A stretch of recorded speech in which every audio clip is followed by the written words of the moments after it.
Hello students and welcome to the oliveboard platform. My name is Marut Sharma. I am your logical reasoning expert, and I am making this video specifically to tell you about three important aspects of your preparation for any competitive examination, right? This is specifically pertaining to SSC and railway examinations, but a student of any competitive examination today can view this video. This is for you, and by the end of this video, you'll be able to have a much better understanding and knowledge of how to approach your preparation, right?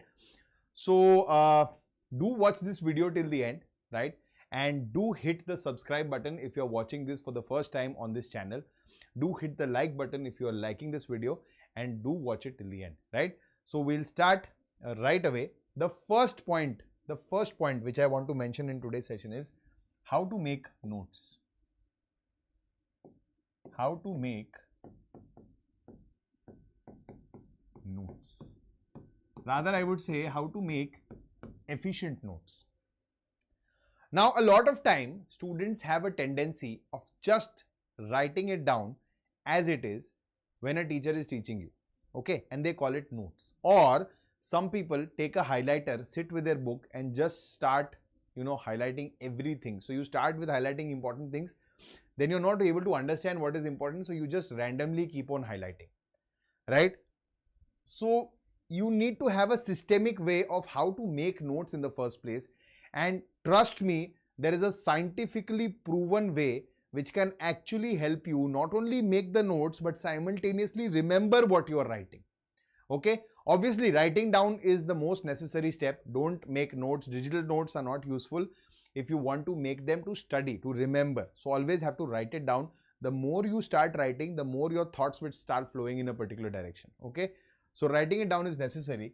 To make notes, you have to understand that there are two different types of notes which will be applicable for any competitive examination. The first type will be long format, and the second type will be short format. Trust me, this is going to be very useful. Okay, be with me till the end. In the long format notes, okay, this is applicable when you are starting your preparation. There are some pointers which will happen here. Number one, they are time consuming. I can understand. I can totally understand. But despite that, you will have to make the long format notes. Make sure you make the long format notes in the form of a summary of what you listened to in the class. But that summary needs to be detailed, and what you read in the books. So make it a habit of watching the videos or listening to your classes, your offline classes, or wherever you are a part of, to start making notes. Listen to what your educator is trying to tell you. And now you have to develop a skill here. You have to do multitasking. So you have to listen to the person, decipher it in your head, convert it in your head, and then write it down. And this process will be very smooth. It has to go very simultaneously. If there is a single break in the link, it will go. You will just lose that. If you are sitting in a live class, even if it is online or offline, you can ask your educator to repeat so that you can note it down. But listen very carefully. So listening, active listening without actually looking at the person, deciphering in your head, you are converting everything in your own simple language, understandable language, and then writing it down. You can add pointers. If you want, you can add something in your own language so that it supports and it becomes easier to understand later on. The idea of writing notes has to be that once the educator is gone, once the video is, let's say, gone, you don't want to revisit it, the notes are gone, everything is gone. Now you're sitting alone after, let's say, 10 days, 15 days, 20 days, a month, 6 months, whatever. And you're just going through those notes, just browsing through the pages, and everything is coming back to you. That is only possible if it is in a defined order, right? So it can be time consuming, but you have to multitask. You have to learn to multitask here. It is very important. What all you will do, you will listen, you will decipher, and you will write. Everything is going to be together. Okay, it always has to be in your own words. You can use a trick. You can use your own short tricks. Use your own short forms. This helps a lot. When you will be writing notes, there will be some jargons which will be used in your teaching, in your education. I mean, whenever if I am teaching you something, if I am teaching you about some particular topic, I'll be reusing some jargons. some repeated words, okay, which is specific to the topic. Or I might have some normal words like therefore, etc., which are commonly used repetitively. So you can create your own shortcuts there, short versions, short forms, and just write them repeatedly so that your notes become more concise and writing takes less time. So that you can do at your end only. Okay. You have to leave good space. So spacing is very important in long format notes, so that when you read that, it does not become tiring for your eyes, right? So spacing is important, and illustrate with examples. This is the most important point. So sometimes your faculty, your educator will give you examples. Sometimes they might not. Either you can ask them for an example to support their statement, or by the time you have started creating notes and you are getting deep into the subject, you can relate with real life examples which may not be actually pertaining to the subject, but you can draw an analogy and write it down there, so that when you revisit it again, even if you can't understand your own language as to what you were trying to imply, you can still read the example and click better. Okay, so this is what you have to keep in mind when you're making long format notes. This is going to be very time consuming.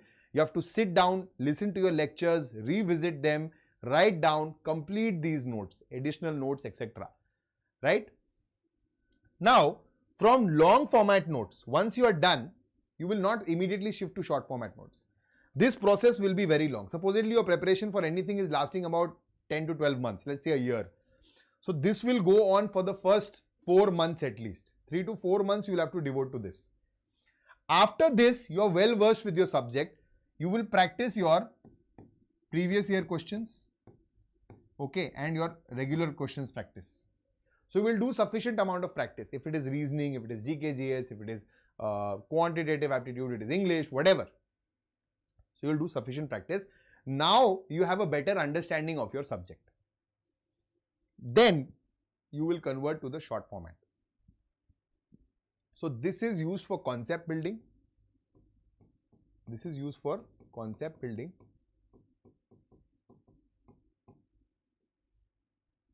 And this is used for revision purposes. Because what will happen is, once you are done with building your concept, you're writing down, you're understanding, you're remembering everything, you need to revise. Now, if you're making notes of, let's say, 12, 13, 14, 15, 20 pages of one chapter of one topic, you're never going to revisit it again with that enthusiasm.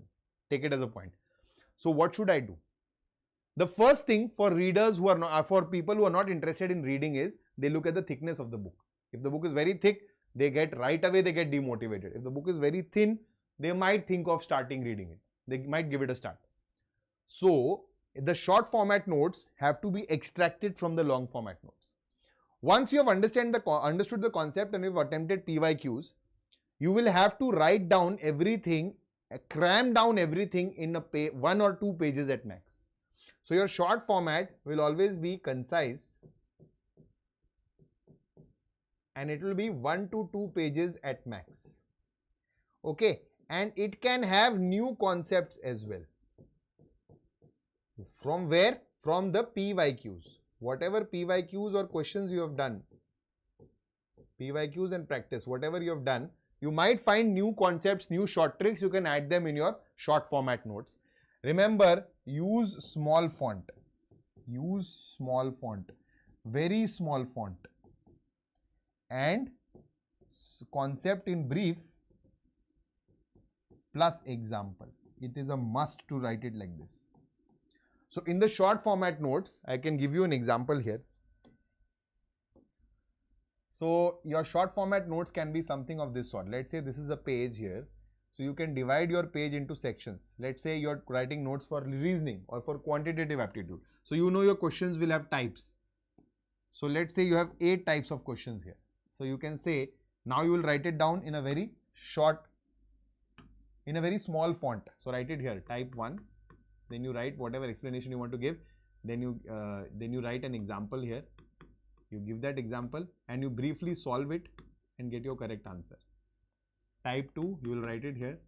You will write, you will give your example, you will get your answer, you will write it here. Okay, and you can also decide the flow. From here to here we are going, from here to here, so you can mark it with arrows. Okay, and keep mentioning things here. If there is, supposedly you're done with, you only have 4 types. You have something to explain now. So you can give that explanation here. Okay. So this is how you will prepare short format notes. Front page, something at the back. One page, majorly one chapter can be over. So now when you're sitting for an examination, if you're sitting for revision, you're just turning that page and you're done. Just turn that page and you're done. Okay. So that becomes all the more important, right? This is how you can make short format notes. Okay. So this was the idea. But whatever you do, do not decorate. What do I mean? You don't have to add different colors. You don't have to add sparkles. You don't have to add, a lot of figures and diagrams and all. Don't make it very, you don't have to make it like that. Because in that purpose, what will happen is the major point of the notes will get defeated. You are making the notes to make it more understandable, not to make it more presentable. This is not a fair notebook which you are making, right? So try to avoid this, because this is unnecessarily, this will consume a lot of your time, and your focus will shift from actually writing, understanding. You will not be able to multitask if you start doing this. You don't have to write with different inks of pens. You don't have to do that. Strictly stay away from that. Okay. So if you keep these pointers in mind, making your notes is going to be much easier for you. Okay. Now I'll tell you one scientific method which has been devised, and which is being proving very useful for the students across platforms, across competitive examinations. That method not only helps you to prepare the notes, but also simultaneously helps you remember them. And that method, I'll tell you the name of the method, but I'll tell you how it is formed. So let's say this is a single page. You will divide this page into 3 parts like this. Okay. Whatever notes you had to write during your class, you will put it here. Whatever notes you had to write, whatever text you had to write, in points, in explanations, in examples, in figures, whatever you had to do, you have written it down here. Right?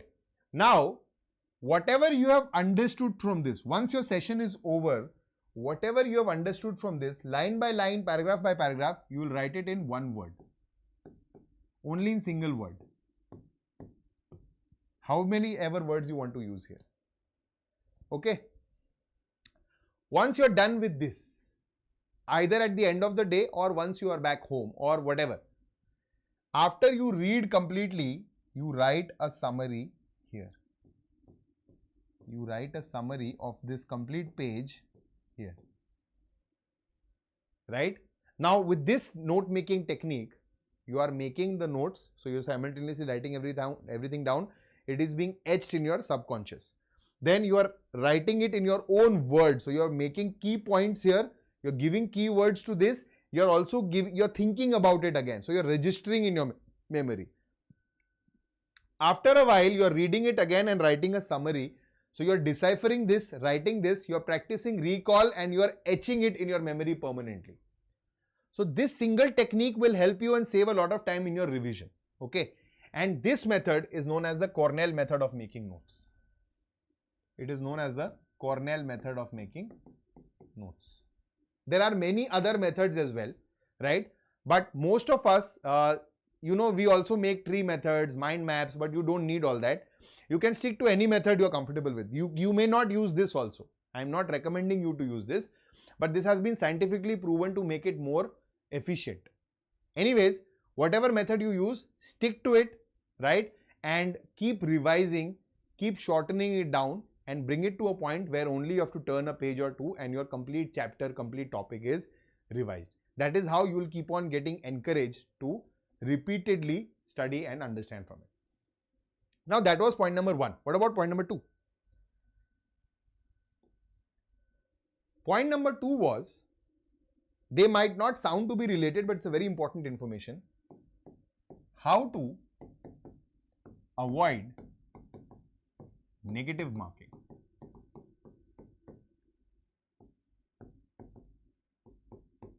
Again, as I told you in the very beginning, Whatever points I'll share with you today are all related to any competitive examinations you're sitting for, right? Negative marking becomes one of the biggest pain points for any students who sits for a competitive examinations. And let me give you a data here that a majority of the students who sit for the competitive examinations, they go through a preparation process, and during that preparation process, because of the peers and previous year examination givers, there is a certain fear created in your head with negative marking. And to stay away from that, you take up only one concept, one way, one strategy, that is, don't attempt any question which you are not sure of. And you lose out on a huge chunk of possibilities and opportunities. A lot of students clear their pre-examinations, they sit for the mains examinations and they are like, okay, I am not able to clear mains because of one or two questions, one or two points. Maybe the same happens with pre. I am not able to clear pre, the cutoff, only with one or two points. I could have just maybe given one more correct answer and I could have crossed the cutoff. What is holding you back? Your fear is holding you back. The fear of getting into the trap of negative marking. See, negative marking is given so that you don't end up making a lot of guesswork, lot of random guesswork. Because it was found out that the tendency of human beings when 4 options are given and if nothing is coming to the mind is to quickly just give any answer unless and until some punishment, some negative repercussion is related to it. For example, you're sitting for KBC, okay, you're sitting for a game show, you're sitting there, somebody is asking you a question, they're giving you 4 options and there is no penalty whatsoever. So you can randomly start guessing. You might get correct guesses as well. You might get incorrect guesses as well. So what should be done to stop you from taking that risk? Because that can give you an undue advantage also. So they add a penalty. So in the game show, they add the money, the prize money, and the opportunity that you might lose the prize money, right? So that creates a fear. You stay away from taking wild guesses. You do educated and calculated guesses. The same applies to your competitive examination. So the penalty of negative marking is only so that you don't start random guessing. Let's say you guess 20 questions in an examination. And due to sheer luck, you end up getting 18 correct. So you are going to score very high and that is undue advantage to you even if it is because of luck. So to avoid that, so that there is a fear in you, they will give you negative marking so that you don't end up making 20 guesses. But you can still make 5 guesses. That's a safe bet. So don't lose out on it completely. Once you are done with 100% paper, 100% means once you are done seeing the complete paper and attempting all those questions which you were 100% sure of, now you start evaluating and you use some techniques to make educated and calculated guesswork. And that is what will help you to eradicate or to avoid negative marking. So how to make guesswork? Remember, whenever you are making an educated or calculated guess, specifically in the, let's say, GKGS section or any section for that matter, you need to think. So you will have always 4 options in the SSC examinations and the railway examinations, right? Out of 4 examinations, you should be be able to eliminate 2, at least 2. So you should be left with only 2 options.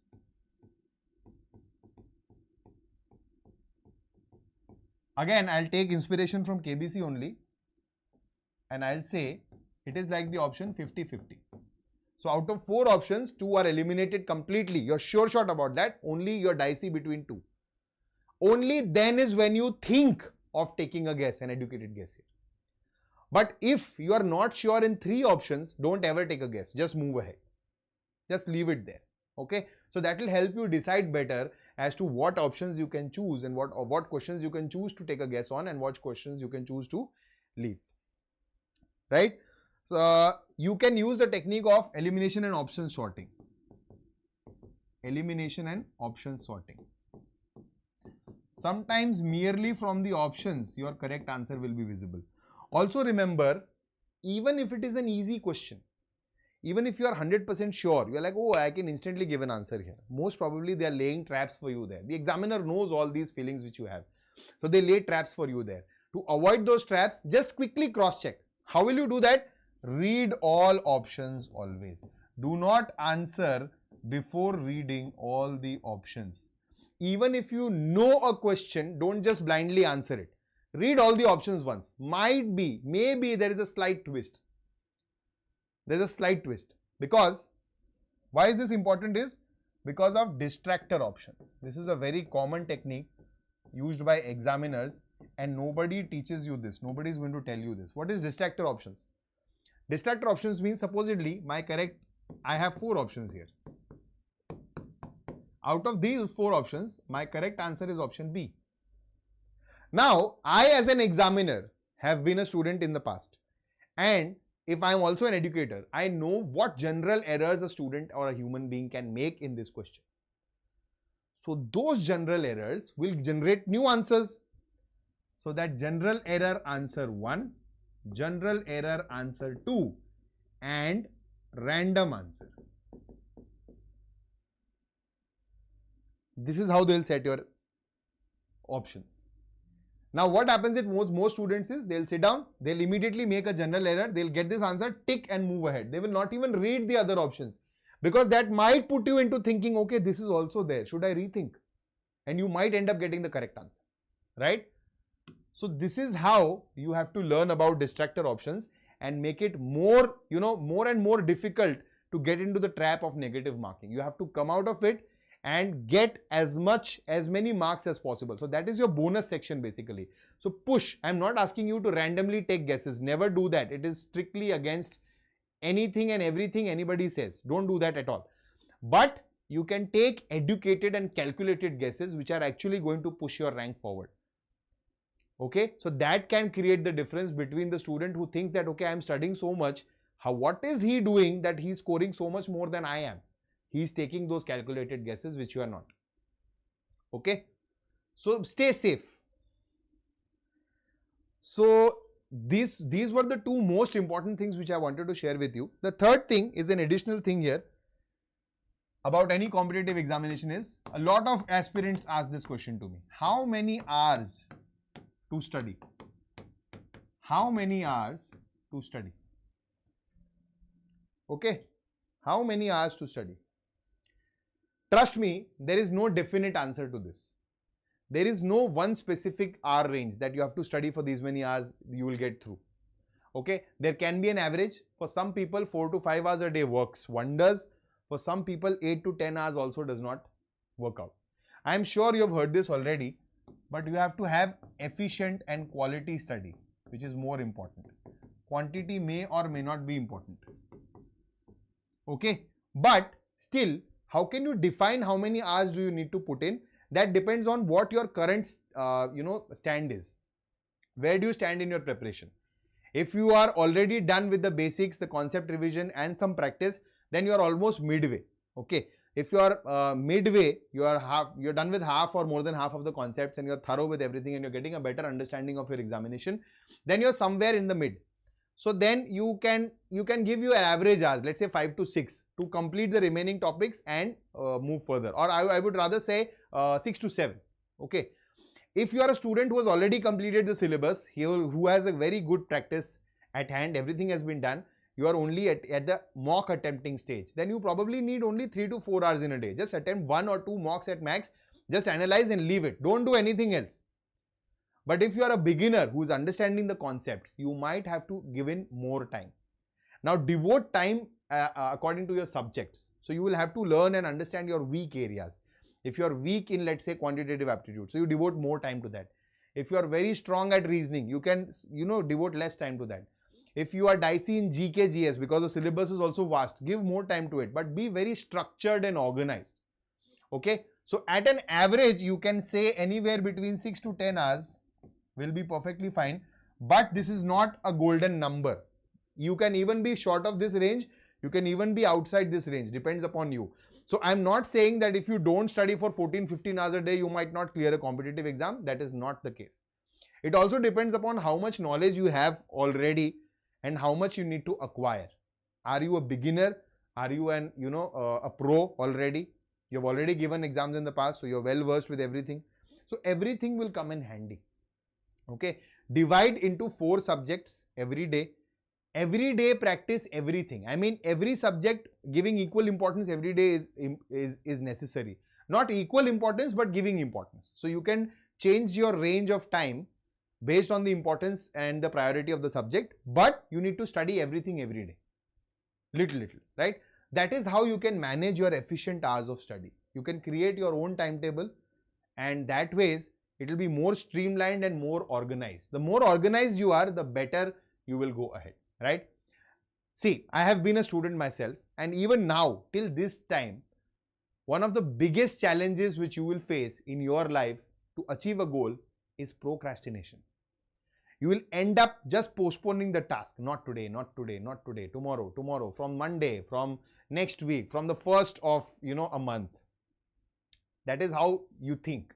Okay, I can enjoy for 2 more days. From next week onwards, I'm going to start. Saturday, Sunday, let it go. From Monday onwards, I'll start. Oh yeah, it's too hot in the afternoon. I'll start in the evening 5 p.m. today to study. Simple procrastination. I'm just left with 2 more episodes of this series. Let me complete this and then I'll sit for study. Simple procrastination. And the primary reason for it is you look at your goal as one big task which needs to be completed, which needs to be achieved. Don't ever do that, because that is going to demotivate you up to a very large extent. If you look at the syllabus of GS alone, GK alone, you're just going to lose all motivation. Then we have quantitative aptitude.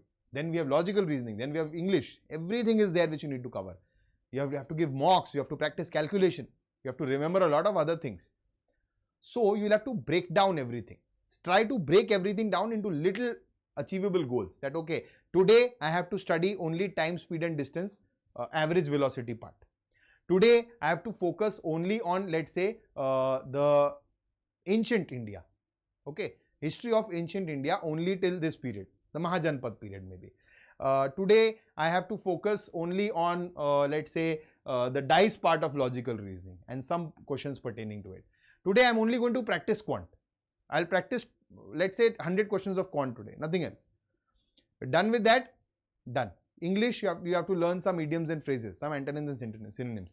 So the idea here is make small achievable goals and don't forget to reward yourself. When you achieve those goals, reward yourself. It's very important, right? Gradually, you will start working for those rewards and you will be very happy.